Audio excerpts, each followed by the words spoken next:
Oi, gente, meu nome é Lourdes Oshiri Garashi, eu sou petiana do PET Sistemas e hoje a gente vai começar um episódio do podcast com o professor Francisco Vasconcelos e a minha parceira hoje de podcast é a Letícia Yuri, também petiana do PET Sistemas.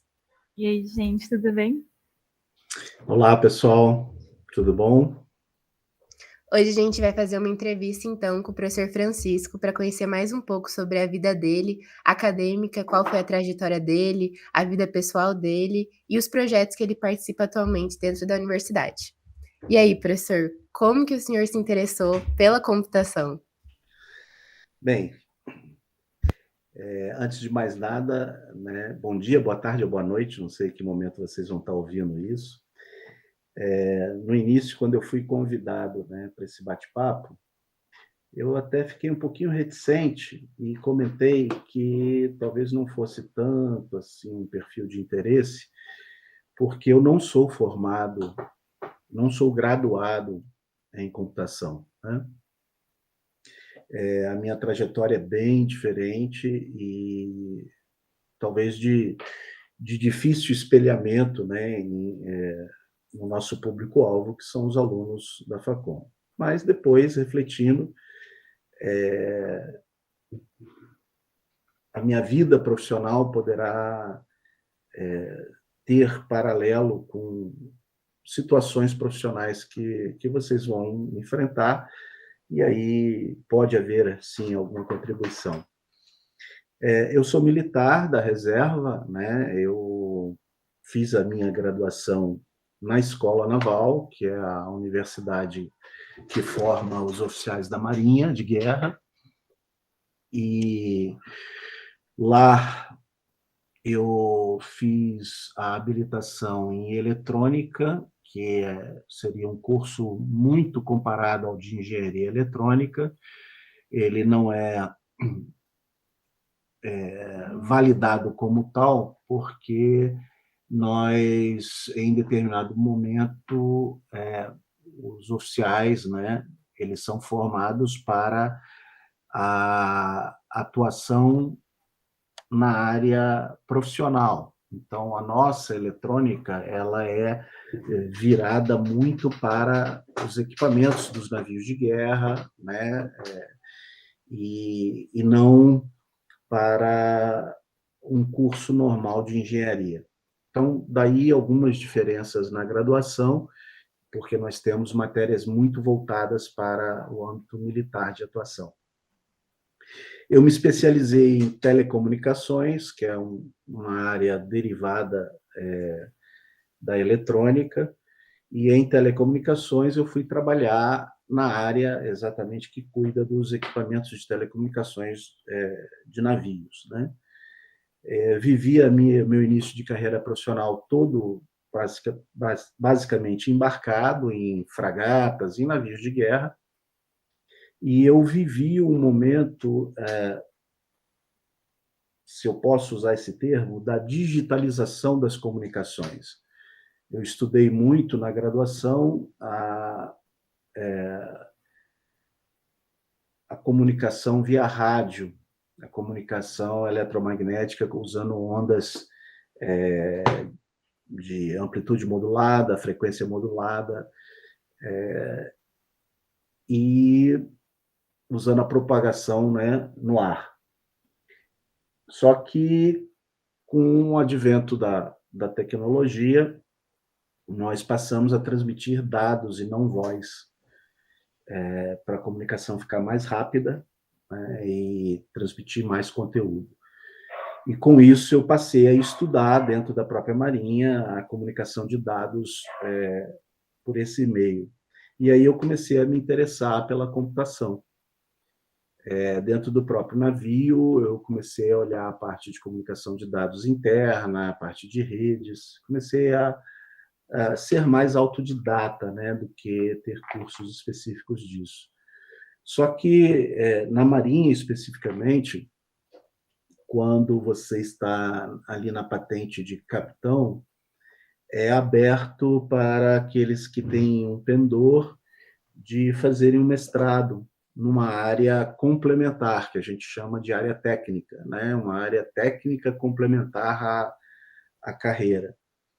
E aí eu me propus a fazer o mestrado em ciência da computação, cujo meu objetivo inicial era ir para a área de redes de computadores.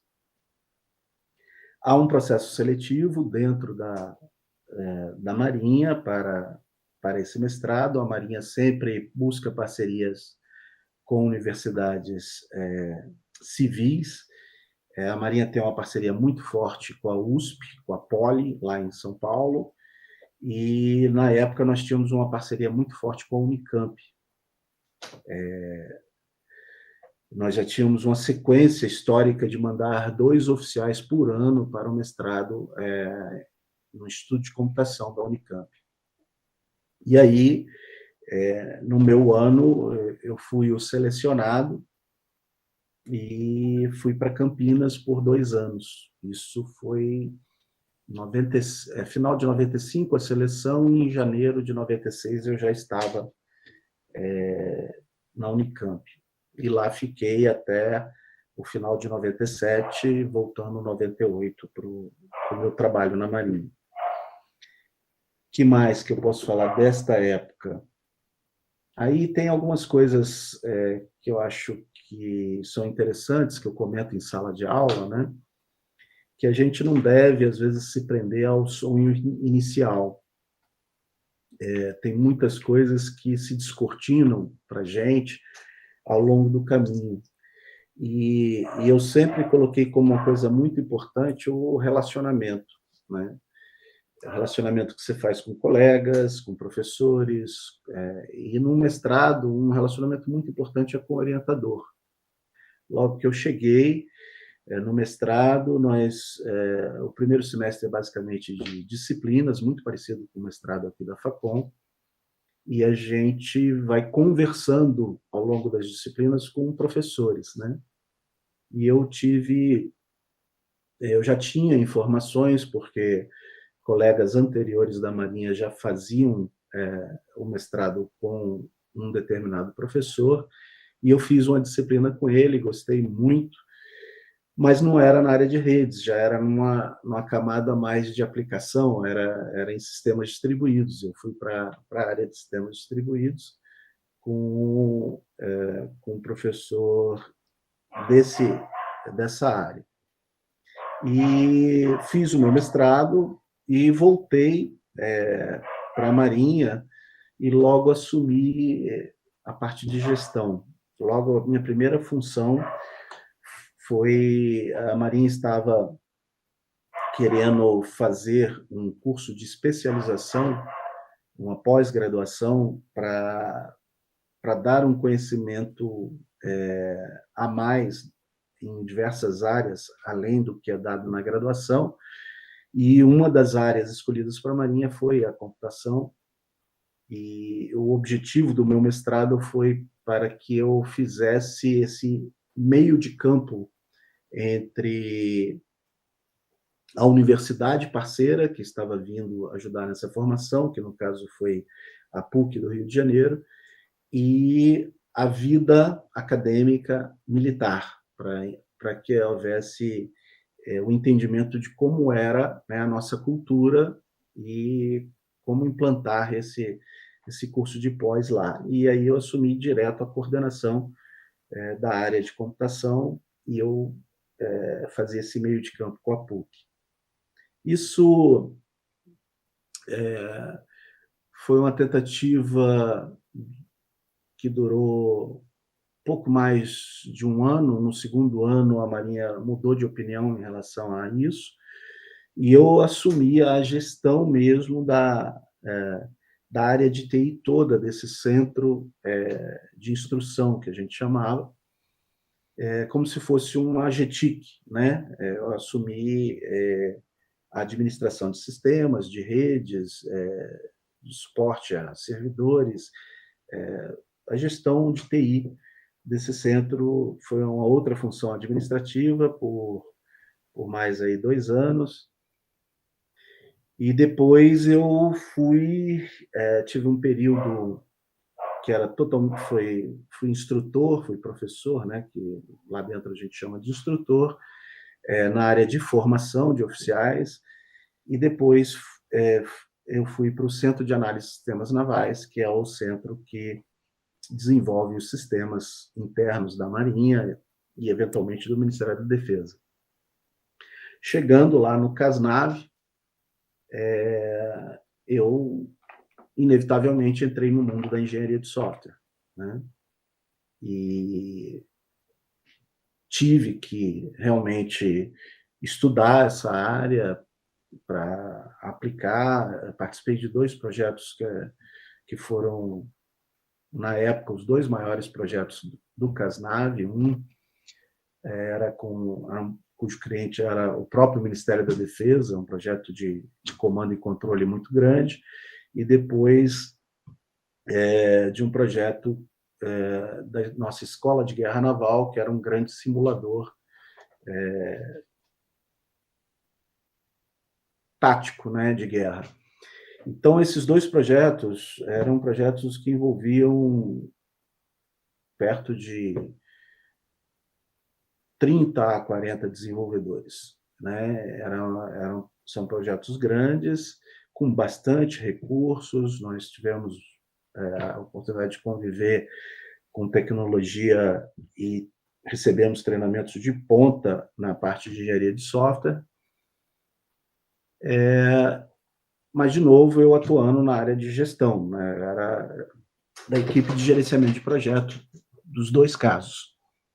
E ali aconteceu uma transformação na minha vida, em que eu sempre fui muito, muito crítico, e, como engenheiro que eu era, eu criticava muito a engenharia de software, como ela era feita.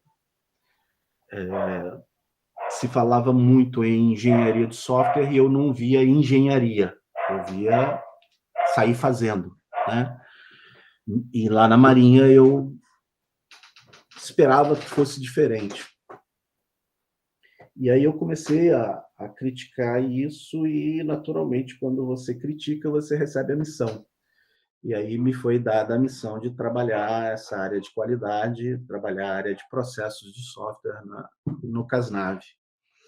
E, novamente, eu busquei ajuda na academia. Me aproximei da COP, o FRJ, que lá tinha um núcleo de pesquisa na área de qualidade de software muito forte, com renome nacional e internacional, e foi lá que eu conheci a professora Ana Regina, que é referência no Brasil na área de qualidade de software, e nós fizemos uma parceria de muitos anos. Inclusive, eu comecei 2 vezes o doutorado e parei, porque é difícil fazer após, principalmente um doutorado, trabalhando, atendendo aos requisitos da Marinha, né? Então, mas foi um período de aprendizagem muito grande, e que eu tive a oportunidade de mergulhar muito nessa área de processos de software, de qualidade de software. Foi um momento que a Marinha me incentivou a isso, me apoiou, porque havia esse interesse muito forte do CASNAV, e eu pude participar de um programa brasileiro que existia então, um programa brasileiro de qualidade de software, participando, representando a Marinha em reuniões, em debates, e foi lá que, em 2003, surgiu o MPS-BR, né, que eu participei do nascedouro desse modelo brasileiro de qualidade, e, novamente, apoiado pela Marinha, eu me tornei avaliador do modelo depois, e pude avaliar diversas empresas de diversos tamanhos, diversos setores, público, privado, e isso trouxe uma experiência bastante interessante da visão de como ocorria, né? E eu posso dizer que ainda ocorre a engenharia de software dentro de empresas em diversos contextos. Essa foi uma experiência muito valorosa que a Marinha me propiciou, tá? Depois eu tive a oportunidade de participar de uma fase de início de operação barra manutenção, né, em garantia, do maior sistema adquirido pelo governo brasileiro, que foi o Sistema de Vigilância da Amazônia. Esse sistema, eu fui para ser exatamente o encarregado da divisão de sistemas no recebimento, e foi um desafio muito grande, porque o sistema era enorme, desenvolvido por uma empresa americana, né, com acompanhamento de uma empresa nacional criada para isso, e mas o recebimento desse sistema foi um desafio muito grande pela complexidade e pelo tamanho realmente do sistema. Então foi uma experiência novamente muito enriquecedora. Depois de Manaus, voltamos para o Rio. Eu já vou encaixar aí a vida pessoal nisso tudo, né? Mas ao voltar, já numa faixa de antiguidade maior, eu fui subindo naturalmente na gestão, né? E aí, de uma gestão mais operacional e tática, eu fui mais para a gestão estratégica.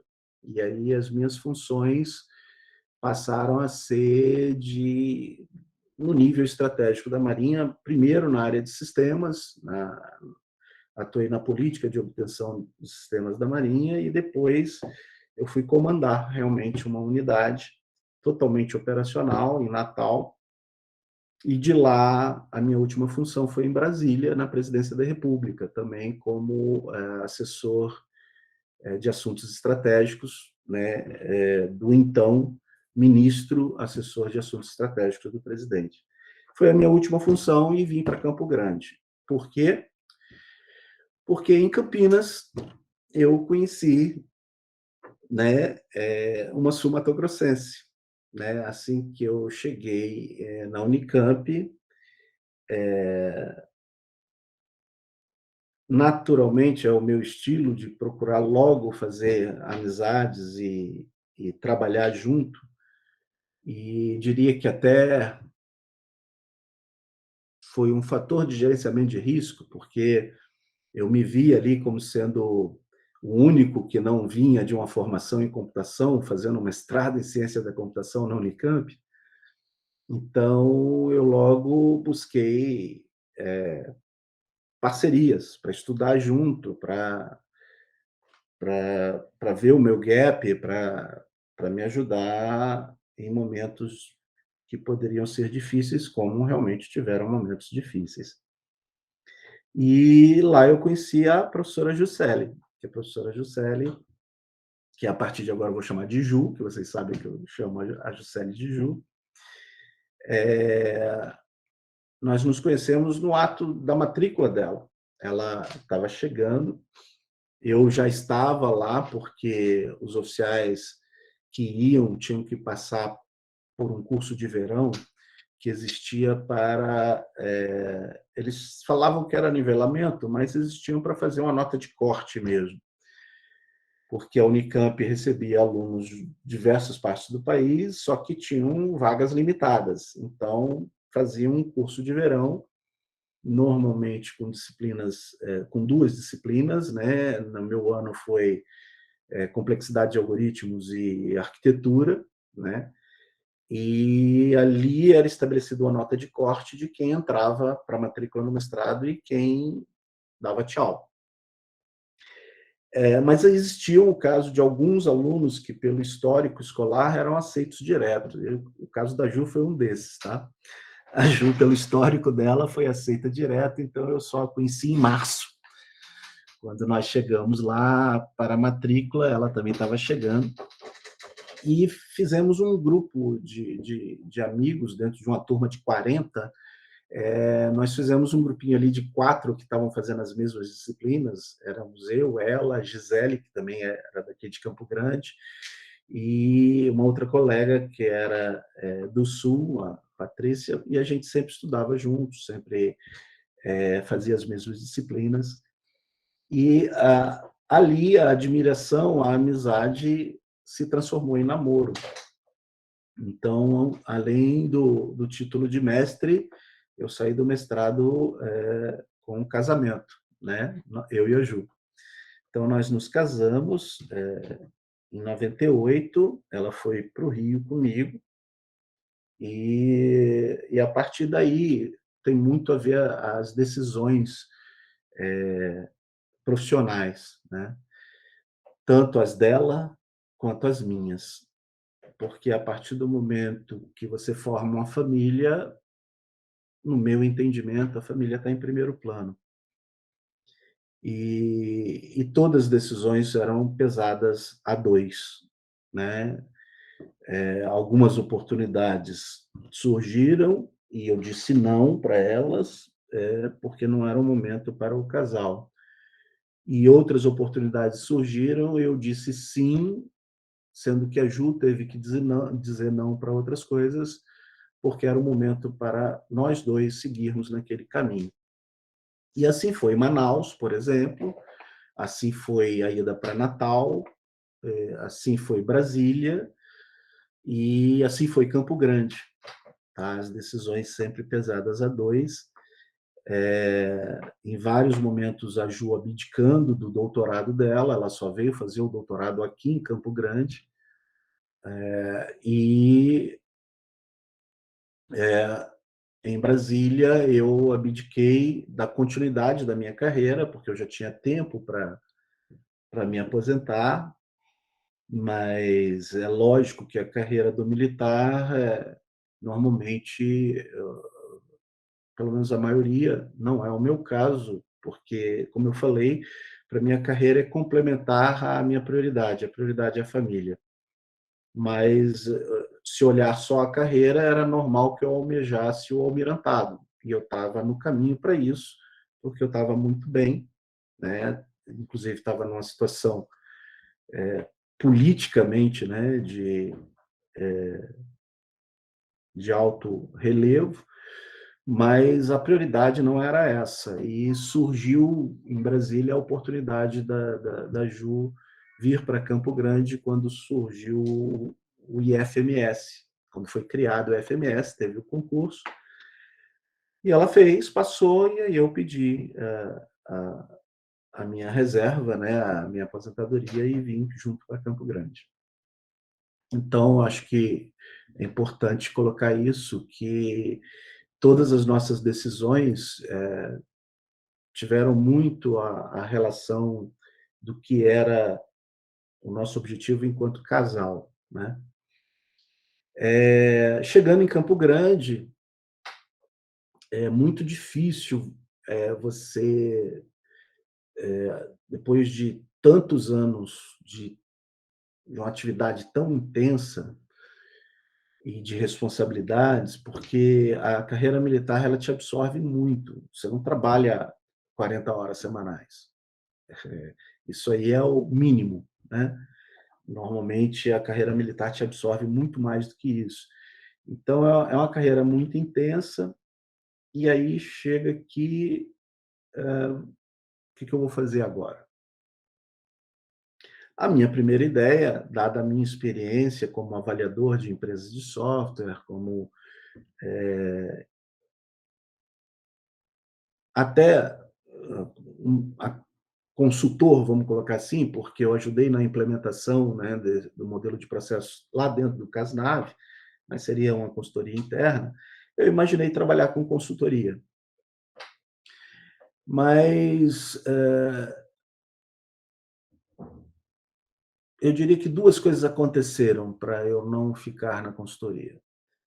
Primeiro foi que, num café, na Facom, né, eu reencontrei amigos da época da Unicamp, né, vários professores fizeram mestrado / doutorado lá, na época que eu e Ju estávamos lá, e um desses amigos estava como diretor do então NTI, hoje a GETIC, né?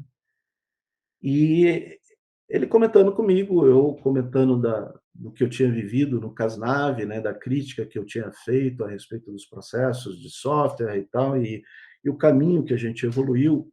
Aí ele me falou: "Poxa, eu estava precisando disso aqui, que a gente está vivendo esse mesmo problema que você viveu lá na Marinha". E aí eu me ofereci para ajudá-lo, né, consultoria gratuita mesmo. Foi aí que a primeira experiência de trabalho voluntário que eu fiz, foi na AGETIC.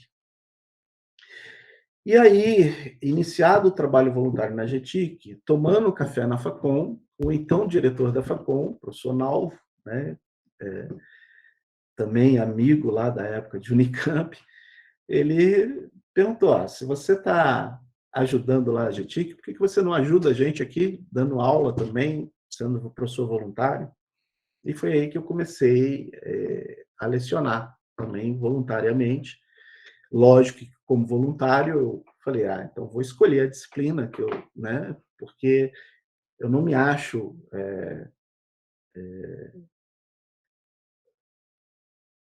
não que eu não pudesse ser capaz, mas eu não me acho em condições de tirar, por exemplo, uma disciplina da área de algoritmos, da área de programação, daqueles que viveram isso, que eu não vivi intensamente, né? Como eu falei, a minha carreira foi logo para a área de gestão. Então, por isso que eu escolhi a disciplina de gerência de projetos, porque eu tinha experiência e tinha formação, inclusive, que a Marinha tinha me dado, para falar sobre isso.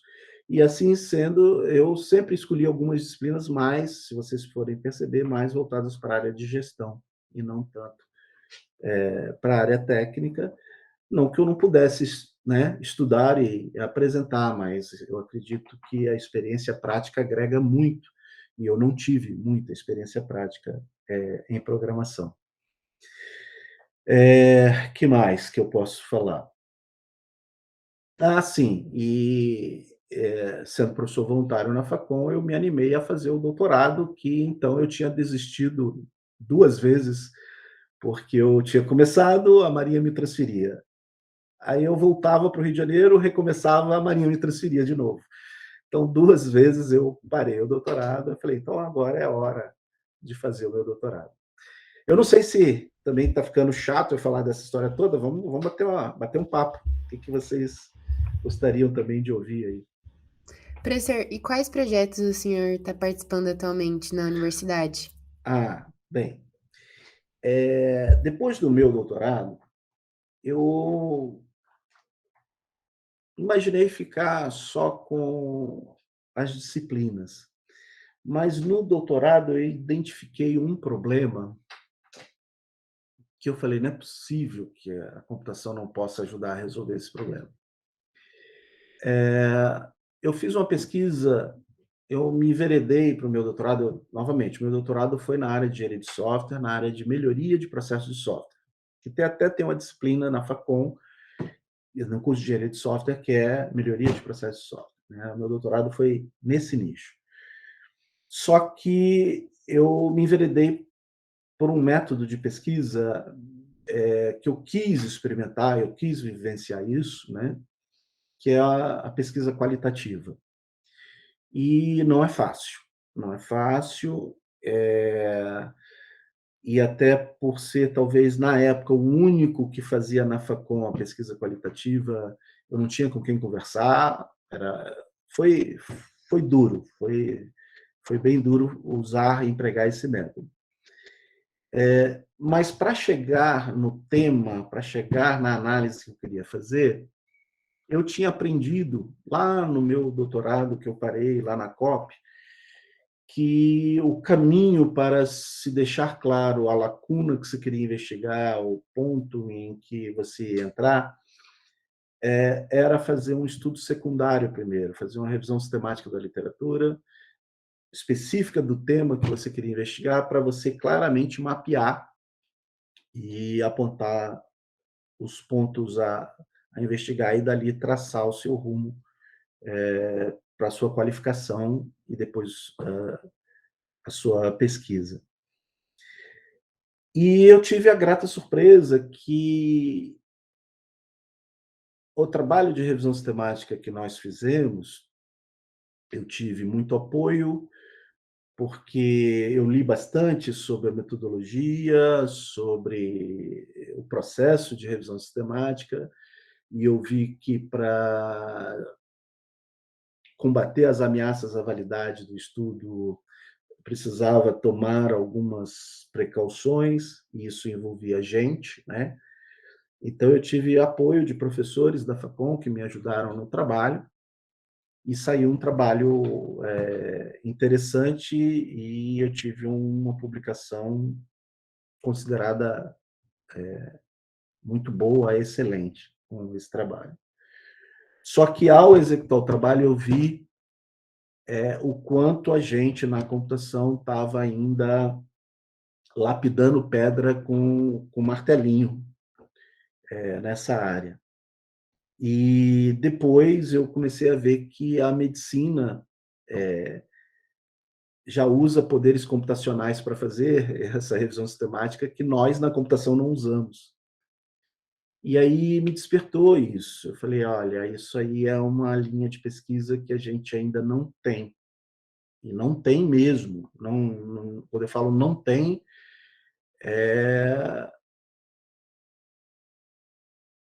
posso quase dizer que não tem no Brasil, mas não quero ser tão radical assim. Mas a IA aplicada à engenharia de software experimental no tocante à revisão sistemática.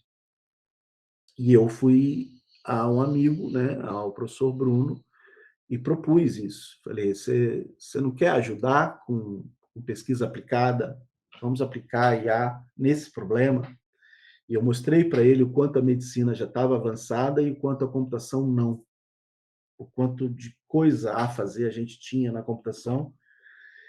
E ele topou o desafio. E aí nós tivemos o primeiro aluno já que terminou o mestrado, e teve uma publicação A1, um aluno de mestrado. Então, é sinal que realmente o tema é relevante e temos bastante coisa a fazer. E é interessante porque juntam duas áreas, né? IA, engenharia de software, e eu acho que também possa vir a dar contribuições para as outras áreas. A gente pode querer se comparar ao que é feito com a medicina, ao que é feito em outras áreas. Então é isso, a minha linha de pesquisa hoje é essa, mas muito no intuito de estimular os alunos a essa tomada de decisão com base em dados, né? Não parar com o achismo, parar com eu acho que, e buscar apoio de decisões baseadas em evidências, que a gente fala. Professor, para quem não conhece essas métricas, o senhor podia explicar qual que é a importância de uma publicação alcançar o A1? Ah, tá. Isso são coisas nossas do Brasil, tá? A CAPES, que é o órgão regulador, né, da nossa pesquisa, que nos apoia com bolsas, etc., ela, para fazer um ranking, né, dos bons veículos a publicar, ela tem lá os seus critérios relacionados ao grau de interesse que é publicado, ao grau de revisão, o nível dos revisores, etc. Eu não entendo nada de como são formulados esses critérios, mas eu sei que existem os critérios e são divulgados níveis, né, por área de conhecimento, por linhas, né?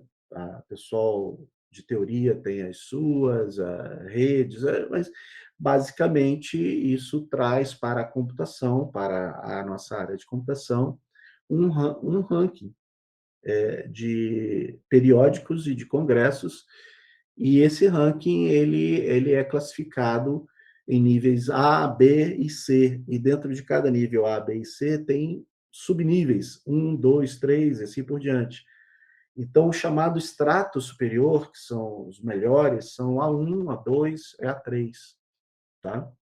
Então, são considerados periódicos de nível excelente, congressos de nível excelente. Isso conta ponto para os profissionais da pesquisa, né? Os professores, quem está na academia, eventualmente, quando você vai fazer um mestrado, se você vai fazer um mestrado, você vai ter uma planilha a ser preenchida e você pode colocar lá os seus artigos e, de acordo com o ranking daquele periódico, daquela conferência, você recebe uma pontuação nessa concorrência ao mestrado ou ao doutorado. Então, vejam que isso é usado para realmente qualificar, né, numa concorrência. E essa métrica existe divulgada lá pela CAPES, tá? Não sei se eu respondi a questão. Respondi? Respondidíssimo. Tá bom. Mas o que vocês mais gostariam de saber, assim, em termos de o que acha que eu posso agregar, né, com a minha experiência aos alunos aí? Uhum. Professor, falando mais, pode ser no aspecto acadêmico e também de vida, se o senhor quiser agregar, ensinamentos que o senhor pode falar para os alunos. A maioria das pessoas da faculdade, elas estão ali na faixa dos 20 para cima, né? 17, 18. E aí, se o senhor puder falar algumas coisas que o senhor aconselha aí para a gente. Legal, Leia. Eu até estou na Facom para tentar falar isso. Eu, uma vez, depois dessa pandemia, eu me perguntei se eu voltaria a lecionar ou ficaria mais quieto. Mas eu falei, não, eu acho que eu tenho que dar essa minha contribuição, porque eu vejo muita ansiedade em vocês. E é normal. Eu já tive 20 anos, né? E a gente pode passar um pouquinho agora, que está chegando aos 60, de tranquilidade para vocês. Pra dizer, olha, tudo vai dar certo. Se você der o seu melhor, se você buscar dar o seu melhor, tudo vai dar certo. E não dá para planejar tudo. Tá? Coisas na vida, oportunidades surgem, né? Situações outras, como eu acabei de falar, prioridade familiar, etc. Você não consegue planejar tudo. Mas é certo que, se você se dedicar, se você der o melhor de si, tudo vai dar certo. Tá?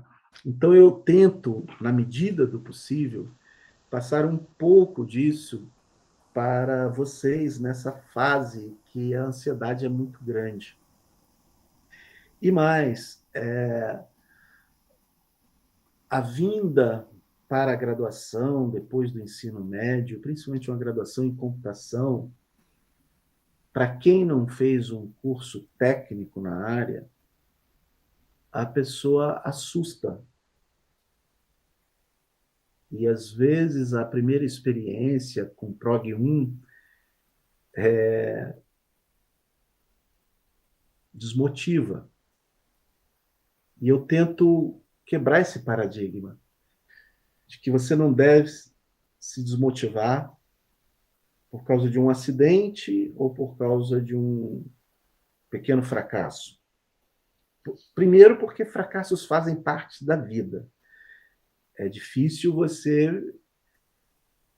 encontrar alguém que diga que nunca fracassou. E, se encontrar, desconfie. Tá? Então, o fracasso faz parte da vida e faz parte do nosso crescimento.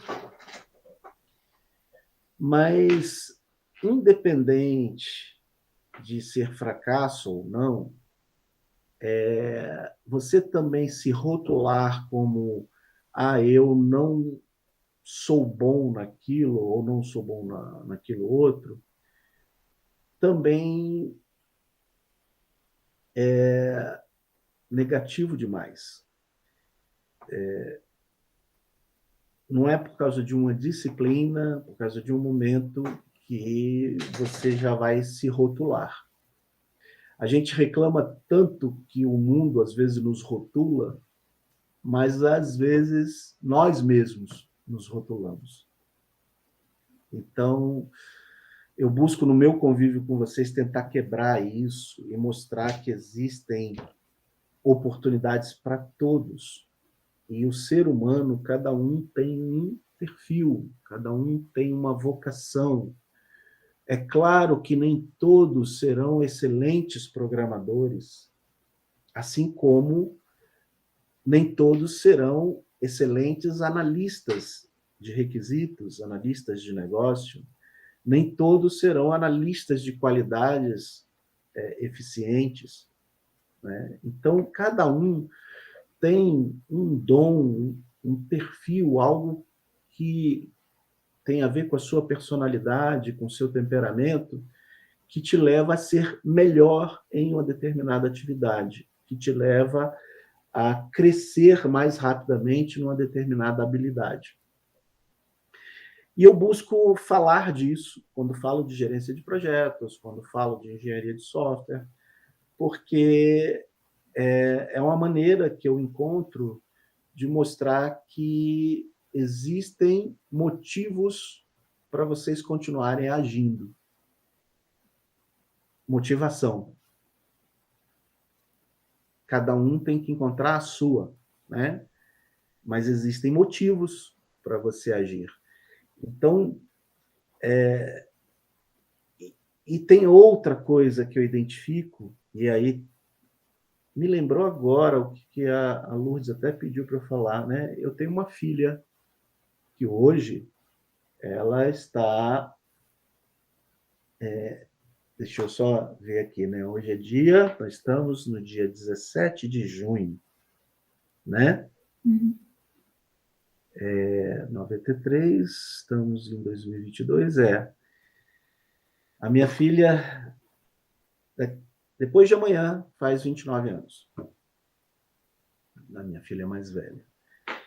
E eu vi essa fase que ela passou da idade de vocês, de 20 anos, e eu estou vendo agora ela profissionalmente.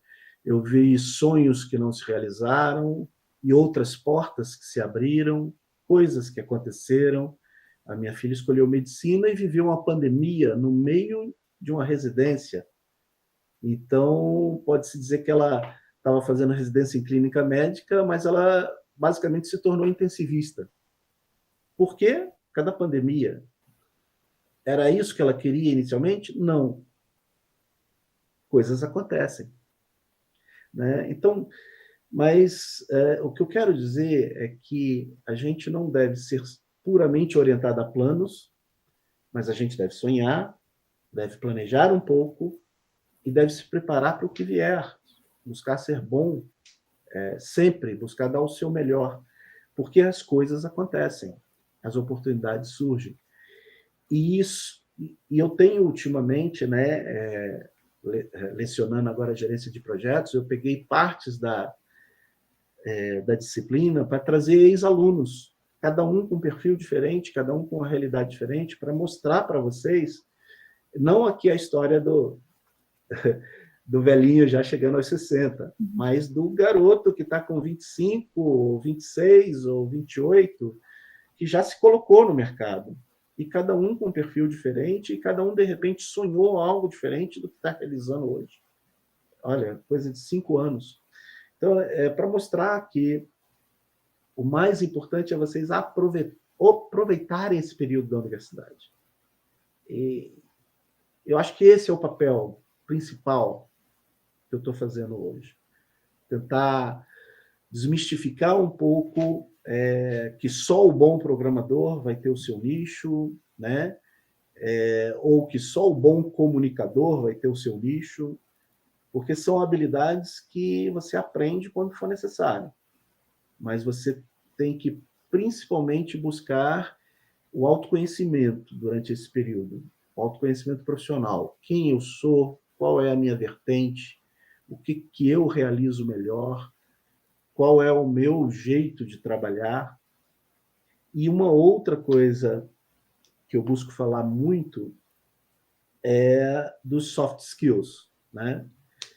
Que a gente, às vezes, se liga muito na técnica, né? Na programação, no trabalho técnico, e não esquece, pelo menos, que a vida é feita de relacionamentos, inclusive os profissionais, inclusive numa empresa, numa equipe, e ali você vai conviver com decepções, com expectativas não atendidas, com você não atendendo expectativas. Então, esse desenvolvimento dos soft skills é outra coisa que eu busco, no meu papo com os alunos, falar muito a respeito disso. Então, talvez trazendo aí, Letícia, o que você me provocou eu busco falar do seu plano de graduação, de mostrar que você tem o seu espaço e você deve procurar o seu espaço, e falar que você não deve parar no seu plano de graduação. Você deve explorar as oportunidades que a universidade dá de você experimentar e se relacionar. Isso é fundamental. Vocês que estão no PET já estão fazendo bastante isso, então já estão usufruindo. Mas o que eu falo é isso, você viver experiências além da sala de aula. Tá? O complicado é que tudo demanda certo tempo, né? Mesmo na questão de autoconhecimento, no que você é bom, para você adquirir experiência, para você melhorar, para você descobrir, tudo demanda muito tempo e às vezes parece que a sensação... Aí é outra coisa que eu falo, Letícia. De novo, tentando combater a ansiedade. A gente é jovem, acho que não vai dar tempo de nada. A vida é muito curta. E o pior é a pressa. Sim. Eu normalmente converso com meus alunos em sala e faço a seguinte pergunta: você tem pressa de sair da Facom por quê? Eu respeito, vão sempre me ouvir falar isso, eu respeito aquele que necessita logo trabalhar para sustentar uma família. Aquele que necessita. Mas se você não se enquadra nisso, a pressa é perigosa. Porque a pressa te impede de você se preparar para desafios maiores. Eu não estou dizendo que você, no mercado, não se prepara, mas de uma maneira muito mais dolorida. E, às vezes, sem apoio. Porque quando você está numa empresa, não querendo de maneira nenhuma generalizar, mas são poucas as empresas que buscam quem é você e eu vou te alavancar. A empresa se preocupa com quem é você, o que você pode me dar. Professor, como o senhor acha que o mestrado e o doutorado podem ajudar as pessoas que querem focar no mercado de trabalho? Essa é uma coisa que eu sempre falo em sala também. Não só eu, mas como outros professores que não tiveram a vida puramente acadêmica, tá? A Ju veio para a academia em 2011, né? 2012, quando ela veio para Campo Grande, 2011. Então, a gente vê claramente que o aluno que vivenciou um mestrado, ele adquire uma resiliência, um diferencial assim de comportamento que ele encara problemas mais difíceis. Eu vi isso como gestor, eu tinha no meu projeto alunos da COP, e eu vou dizer a vocês que eu buscava pegar alunos que estavam vivenciando um mestrado ou um doutorado, porque o modo de encarar os problemas muda depois que você encara um problema de pesquisa. E quando eu falo problema de pesquisa, eu não estou nem defendendo, vamos fazer todo mundo em IA. Não dá, porque nem vai ter vaga para todo mundo. né? Você, em qualquer linha de pesquisa, você é desafiado. Então, não é Professor, cortou só... um pouco. O que eu comentei é que não importa tanto a linha de pesquisa, porque, não, vamos fazer todo mundo IA, né? É o quente. Não vai ter vaga para todo mundo IA no mestrado. Mas qualquer que seja a linha de pesquisa, você é desafiado a pensar e dar uma solução metodologicamente embasada. É diferente de engenharia. Engenharia, você pensa e dá uma solução. Muitas vezes você vai, vou no Stack Overflow e ver que solução existe lá e vou adaptar. Às vezes, problemas de engenharia, você faz adaptações e entrega. Num problema de pesquisa, não. Você tem que argumentar o diferencial da sua solução. Então, você tem que estar bem embasado metodologicamente. Isso traz um diferencial para a pessoa, que é um nível de solução é outro. E não importa se você fez mestrado em uma área e foi atuar em outra. Eu mudei de área do meu mestrado para o doutorado. O meu mestrado em pouco ajudou o meu trabalho efetivo. A Ju mudou de área do mestrado e do doutorado e em nada ajudava no dia a dia dela, não era diretamente relacionado no dia a dia dela da programação que ela fazia na Marinha. Então, percebam que não é uma busca por especialização. Ok, a especialização vem junto e pode realmente agregar valor e ser um nicho que você vai continuar sendo especialista naquilo sempre. Mas eu falo do desafio. O desafio transforma. Mas eu entendo que mestrado e doutorado também não é para todo mundo, porque depende da vida pessoal de cada um, da oportunidade que aparece. Você pode crescer de outras maneiras, sim. Você pode se desafiar de outras maneiras, sim. Mas eu sempre coloco, atenção, o mestrado é uma opção e um desafio muito interessante. Uma continuidade da sua graduação. E eu digo, por experiência própria, é muito difícil você vir fazer o mestrado depois de 10 anos de formado. Né? O bom seria, então, terminar a graduação e já ir sim. para o mestrado. Eu comparo muito com a carreira do médico. Você raramente vê um médico vindo fazer uma residência mais tarde. Ele emenda logo. E detalhe, o curso de medicina são 6 anos. E Sim. bota mais 2 ou 3 de residência aí depois. Então, se falar em pressa, né? E nem dá para falar, não, mas o médico ganha dinheiro. Eu tenho aluno de graduação no 2º ano já ganhando. A nossa área não está ficando atrás.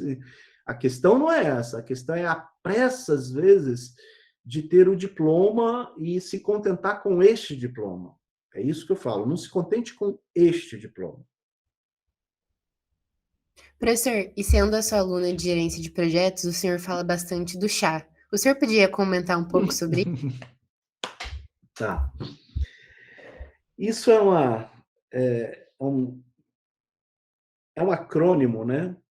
Que eu não vou lembrar a referência, eu não vou lembrar. Mas uma das formações que eu tive lá na Marinha, eu aprendi isso e achei muito interessante e repasso para vocês. Que a gente se preocupa muito com competência. Todos nós queremos ser competentes. E eu até comento com vocês na sala de aula que nos dói, né, quando nós somos chamados de incompetentes. Parece que estão nos xingando. E eu digo que aí tem que entrar um pouco de amor próprio e autocrítica e dizer, olha, realmente eu não vou ser competente em tudo. Eu não vou ser competente, já que eu escolhi um nicho de carreira, eu jamais vou me aventurar a pilotar um avião, a fazer uma cirurgia. Eu não me tornei competente para isso. Então, vem a questão, então, o que é a competência? Como você se torna competente? E vem esse acrônimo, CHA, C-H-A. O C vem da base, do primeiro degrau, que é o conhecimento. Sem o conhecimento teórico, você não adquire competência. Não adianta. Não adianta você querer ter só a prática e não ter um forte embasamento teórico. Você não vai saber contornar situações da prática se você não tiver um embasamento teórico sólido. Então, tem muita disciplina da Facom que vocês acham que são inúteis, que não são. Estão ali te dando um arcabouço, um embasamento necessário que vocês nem imaginam para quê e em que momento estarão usando isso. Mas estão desafiando vocês. Vou dar exemplo, o raciocínio lógico-matemático vem de onde? Da matemática. Se você não exercitar, se você não tiver o exercício da matemática, você não desenvolve esse raciocínio lógico-matemático. Você não desenvolve. Aí, eu já falei de exercício, né? Só que exercitar alguma coisa é você amplificar o H, que é a habilidade. Antes de você exercitar equações de segundo grau, equações de terceiro grau, você tem que saber o que é uma equação de segundo grau. Você precisa do C primeiro, para depois exercitar. O exercitar é a habilidade. Não adianta você querer aprender uma linguagem de programação apenas lendo, né, a documentação da linguagem, a sintaxe, se você não experimentar, se você não se desafiar, se você não meter a mão na massa. Então, aí entra o H, que é você desenvolver a habilidade. E aí é que eu falo para os alunos, olha, não pega carona em trabalho, não. É perda de tempo. Tenta fazer com a dificuldade que você tiver. O trabalho em grupo é bom porque, de repente, um colega que tem maior habilidade te ajuda a desenvolver a sua habilidade. Mas não pega carona, não, que é perda de tempo. Esse tempo não volta mais. Se um dia você precisar desenvolver aquela habilidade, você vai se arrepender de ter perdido tempo. Então, é um conselho que eu dou. E no final, tem a ver com esse negócio de pegar carona, não pegar carona, que o A é atitude. Você tem que querer desenvolver competência. Você tem que querer aprender e querer desenvolver habilidade. Sem o A, não acontece o C, não acontece o H. E mais, sem o A, você não aplica aquilo que você desenvolveu. Então, você só vai se tornar competente se você tiver atitude para isso e se você desenvolver habilidade com arcabouço teórico. Não sei se consegui resumir aí o chá. Uhum. Botem o chá na vida de vocês, gente. Professor, o senhor trabalha na Facom, tem uns projetos, mas o senhor também tem o outro lado da moeda, né? Que é o lado fora da universidade, fora da academia. Aí a gente queria saber o que o senhor faz de interessante, se o senhor tem alguma habilidade, se o senhor gosta, sei lá, de jogar videogame, se o senhor é mãozeiro, já pensou? Pois é, uma coisa que eu sou totalmente fora da casinha na área da computação é com relação a jogos, não curto. Uhum. Até, tudo bem, aí até pelo meu perfil, né? Se eu posso dizer que eu tenho um hobby, é networking. Eu adoro me relacionar. Aliás, talvez eu esteja na Facom para conviver com vocês. Me faz um bem danado. Eu adorei o período de pandemia. Eu falei, não quero nunca mais dar aula online. Para mim, não tem interação. Né? Você gosta do olho no olho. Eu gosto do olho no olho, do abraço, do sorriso, das piadas. Eu gosto muito do network, tá? E vamos lá, eu vou falar no lado profissional e no lado que não tem a ver com computação. o que me favorece isso no lado profissional? Não a mim, mas eu acho que acaba sendo um reflexo para os alunos. É que eu tenho um lado assim de contatos, né, com empresários, não só na área de software, mas também fora, mas que usam software, né? Então, com isso, já surgiram projetos aí de diversas naturezas, né? De extensão, por exemplo, em modelagem de processo de negócio. Já eu coloquei alunos da Facom recebendo uma bolsa de extensão paga por empresário, né, para fazer modelagem de processo de negócio numa firma de contabilidade, numa firma de administração financeira, numa clínica de vacinas, por causa do networking. Né? Eu curto muito abrir o meu leque de relacionamentos. Então, eu acabo ajudando meus alunos com isso. Né? Eu tenho bastante contato com empresários de diversas áreas. Fora da computação, fora desse espírito de colocar os alunos, de tentar ajudá-los, eu tenho um lado transcendental, filosófico. Eu não costumo falar de religião em sala de aula, mas eu falo, às vezes, de lados transcendentais, filosóficos, que é o que estamos aqui, para que estamos, o que estamos fazendo nesse mundo? É só para ganhar dinheiro? Se o objetivo de vida é ganhar dinheiro, ou fazer a diferença na vida das pessoas, fazer diferença na vida de pessoas. Então, eu pessoalmente, Francisco, trabalho muito isso dentro de mim. Tá? Isso não é de hoje. Se vocês estivessem no podcast Câmara, vocês iam ver que atrás de mim tem uma imagem que eu ganhei quando eu era comandante de uma unidade, que é um marinheiro no timão com Jesus atrás dele, segurando o ombro dele, tipo, vai lá, confia que eu estou aqui contigo. Bem, falei de Jesus, né? É o meu lado, sou Amém. católico, eu sou católico, mas respeito toda a religião, não sou, né, de maneira nenhuma rígido em relação a isso, tanto é que eu não falo de religião em sala de aula, eu tenho que respeitar todos, né? Mas eu falo de filosofia. Eu acho que todos nós devemos pensar no transcendente, tá? Que não é só o lado material que importa, não é só o seu trabalho, o status, não é só a felicidade de Facebook. Tá?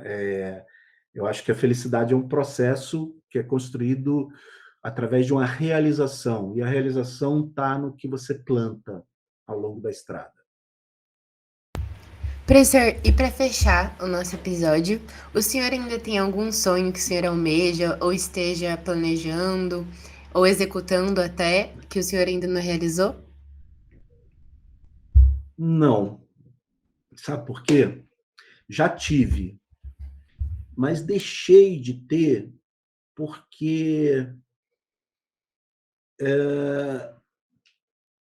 no ponto em que eu estou, eu olho já para a estrada caminhada e vejo tudo que eu consegui realizar e vejo que os meus sonhos agora já seriam talvez sonhos de outras pessoas.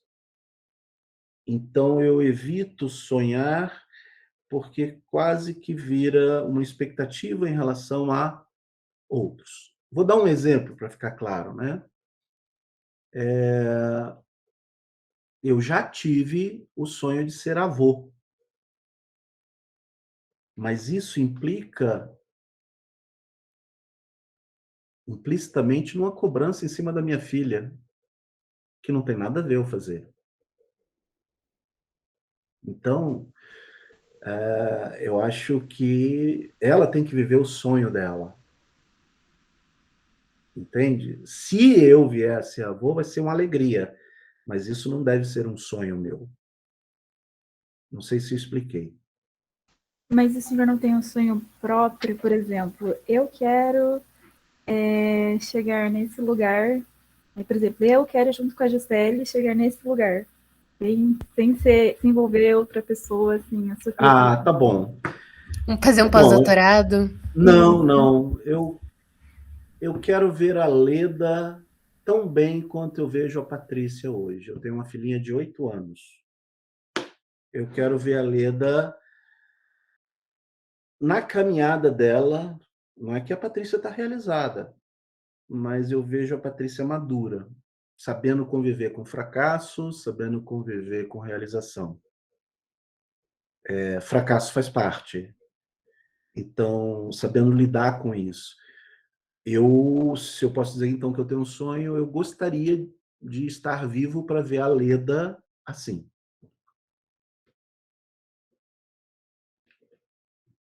Mas sonhos pessoais, não, não.